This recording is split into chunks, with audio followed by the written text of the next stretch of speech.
Hola a todas y todos, en este vídeo vamos a ver algunos ejemplos de cálculo de circuitos de electrónica analógica. El primero de ellos es un ejemplo de cálculo de la resistencia limitadora que debemos añadir a un circuito en el cual hay un diodo LED.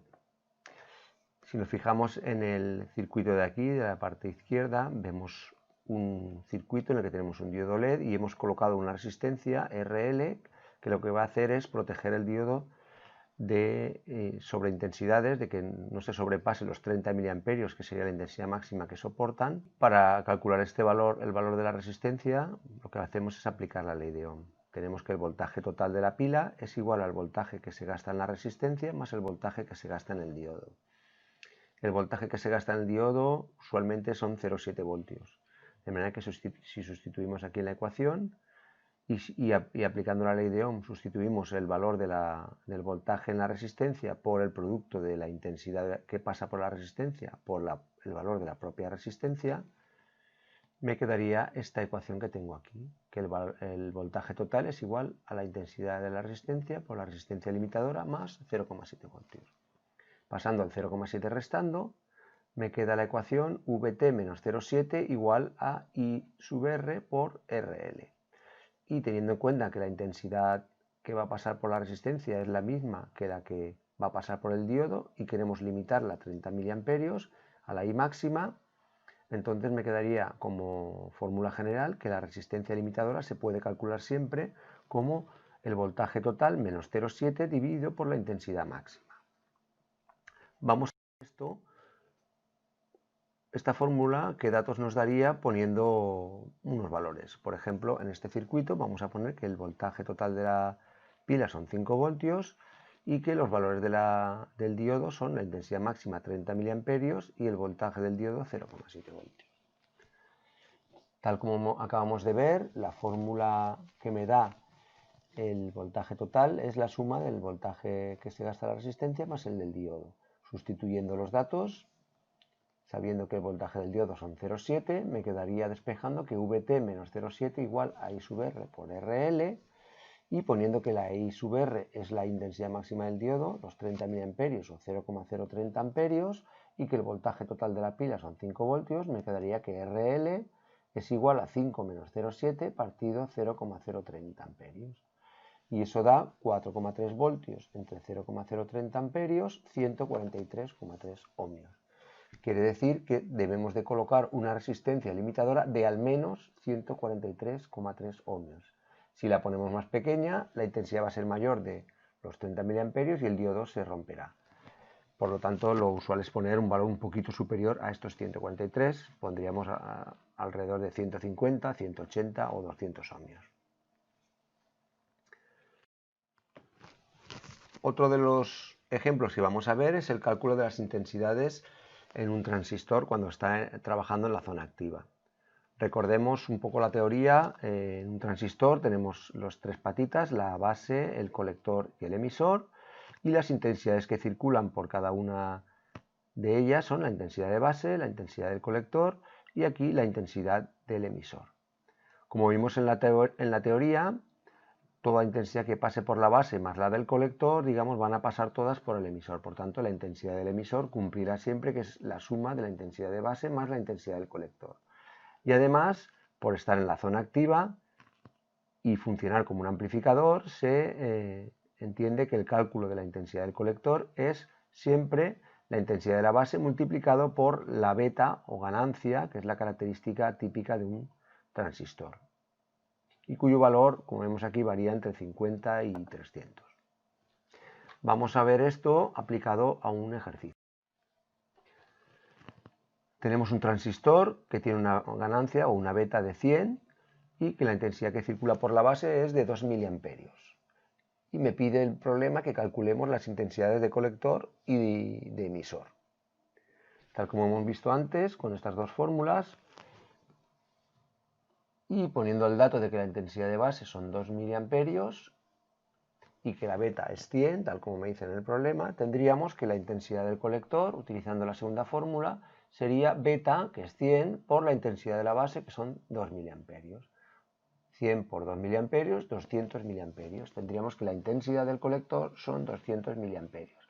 Y para hallar la intensidad del emisor sería la suma de la base más el colector. Como la base son 2 miliamperios y el colector nos ha salido que son 200, la suma de los dos da 202 miliamperios. Veamos ahora otro tipo de problemas en los cuales no hay que hacer cálculos, sino simplemente hay que describir qué es lo que pasa en un circuito en el que usamos transistores. En este en concreto, el primer paso es identificar los diferentes componentes electrónicos que tenemos en el circuito. Y luego ya describiremos cómo funciona el circuito de manera general. El elemento número 1 será una pila de 5 voltios, el elemento número 2 es un interruptor, el elemento número 3 es un LDR, es decir, una fotorresistencia, una resistencia cuyo valor depende de la luz o luminosidad que recibe.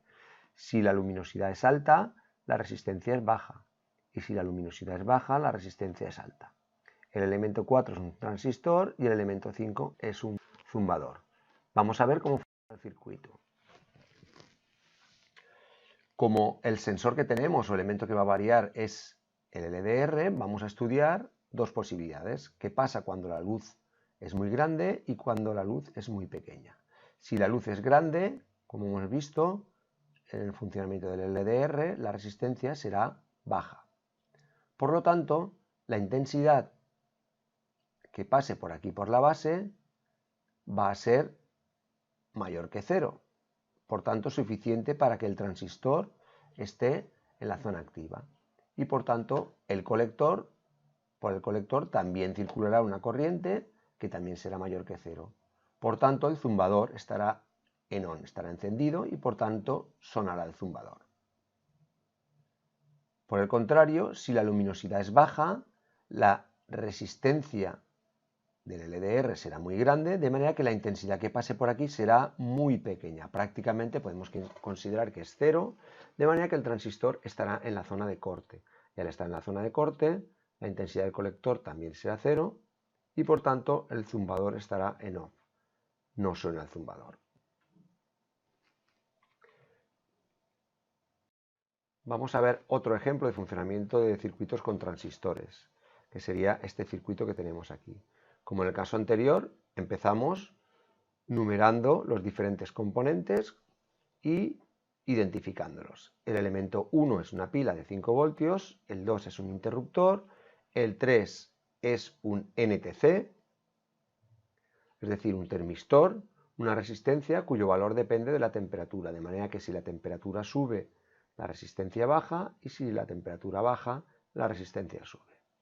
El elemento 4 es un potenciómetro o resistencia variable, el elemento 5 es un transistor y el elemento 6 es un relé. Y el elemento 7, que es el último, es un motor. Vamos a ver cómo funcionaría este circuito. Aquí el sensor, el elemento que va a variar, va a ser el NTC. Por lo tanto, lo que vamos a estudiar son las dos situaciones, temperaturas altas y temperaturas bajas. Si la temperatura es alta, al ser un NTC, su resistencia de este elemento va a ser baja.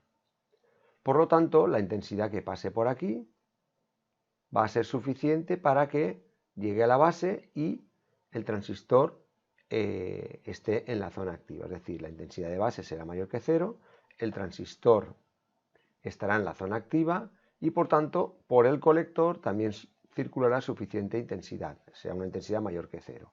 Por lo tanto, el relé se activará.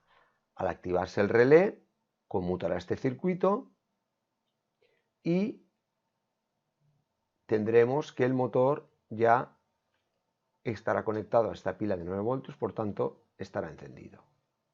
Por el contrario, si la temperatura baja, la resistencia del NTC será muy alta, de manera que la intensidad que pase por la base será prácticamente cero, el transistor estará en corte, el colector, por tanto, también su intensidad será cero, el relé no estará activado, estará en la misma posición que está y, por tanto, los 9 voltios no podrán alimentar al motor y el motor estará apagado.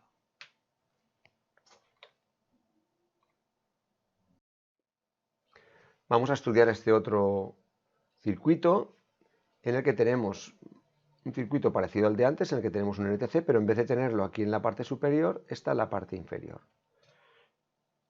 Empezamos describiendo los elementos. El elemento 1 es una pila de 5 voltios, el elemento 2 es un potenciómetro, el elemento 3 es una resistencia fija de 1K, de 1 kiloohmio, el elemento 4 es un NTC, un termistor, una resistencia cuyo valor depende de la temperatura, de manera que si la temperatura sube, la resistencia baja, y si la temperatura baja, la resistencia sube. El elemento 5 es un transistor, el elemento 6 es un relé y el elemento 7 son bombillas. Vamos a ver qué ocurre en este circuito. De nuevo, el sensor es un sensor de temperatura y por tanto vamos a estudiar temperaturas bajas y temperaturas altas. Si la temperatura es alta, la resistencia del NTC va a ser baja, de manera que la corriente que pueda llegar a este punto, si la resistencia es baja, se va a ir por aquí. Y la que va a llegar a la base va a ser muy poquita, prácticamente cero. De esa manera, el transistor está en corte y el relé, la intensidad del colector es cero y el relé no se va a activar, por tanto se queda en la situación en la que está. Es decir, los 5 voltios no pueden llegar a las bombillas y por tanto las bombillas están apagadas.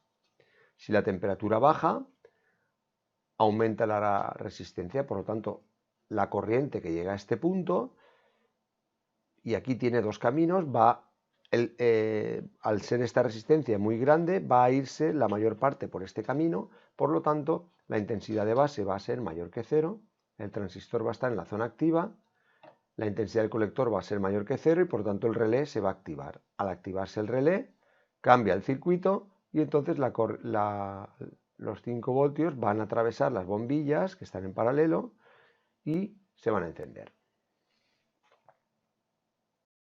Por último, vamos a ver lo que se llama el par Darlington. El par Darlington no es más que dos transistores que están acoplados de manera que el colector del primer transistor está unido al colector del segundo y el emisor del primero a la base del segundo. De esta manera lo que conseguimos es que una pequeña intensidad aquí en la base de este primer transistor, dado que aquí esto se amplificaría por la ganancia de este primer transistor, vamos a suponer que es 100, si aquí va 1 miliamperio, aquí llegarían 100 miliamperios.